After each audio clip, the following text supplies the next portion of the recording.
Well, it is time now for another Country Girl Report, and today we're talking about cheesecloth ghosts. And Catherine Nygren with Fauna and Flora is here now with more.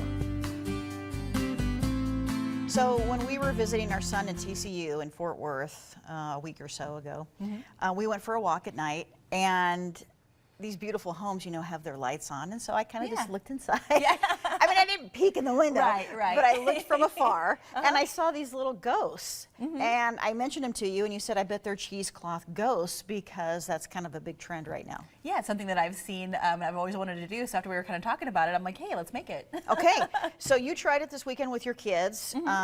Easy to do? Super easy. There's a couple little tips that I can give you that'll help the process out. Okay, so if you have a Halloween party coming up, this would be great for a centerpiece. Yeah, absolutely. It's kind of a two-project thing. It only takes 2 ingredients, and so you can make it quick before the weekend. Okay, how do we do it? Sure, so all you're going to need is some Mod Podge and some cheesecloth.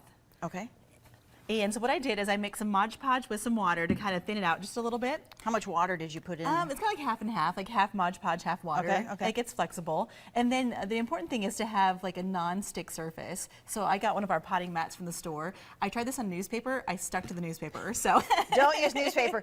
Magazines too, you might stick to, right? Yeah, I'd probably like put like a piece of like cellophane down or something plastic, or maybe even like a baking sheet, like nothing that's going to absorb the water. Parchment paper? Parchment paper could probably work. Maybe, yeah, okay, some wax so paper. something like that. Something wax that's paper. something that's not porous there. So I got a bowl, and then I went kind of around my house and found like different containers to use as our form. This is like a little Clorox thing. I have a little bowl from my kitchen, and so we kind of want to make the form of the ghost, and so we want to have this. Another important thing is nothing with a paper label. That can also stick to your cheesecloth. So something with like a plastic label or like a vase with like a bowl on top. I've seen some people use balloons maybe even. Yeah, balloons could work. Yeah, styrofoam balls, any of that. So kind of go shopping around your house and find some materials.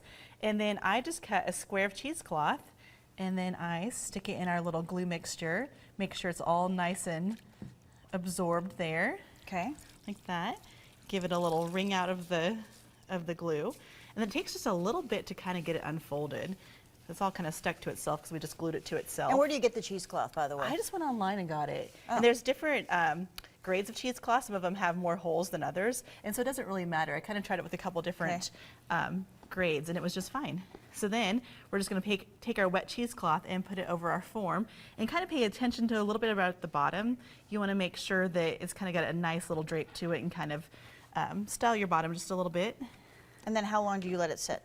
Just let it sit overnight. If you put a fan on it, it'll dry faster. And it takes about a day to dry. And if you want to, you can even do like multiple layers. Some of these I did multiple layers on, so they've got a little thicker look. And some of these I just did like a 1 layer, and so it's more like a luminary, and so you can put like a battery candle in it to style it. And then you made eyes. What were those made out of? Yeah, I just used a black paper bag that I had sitting around, so black cardstock. I didn't have any black cardstock at my fingertips.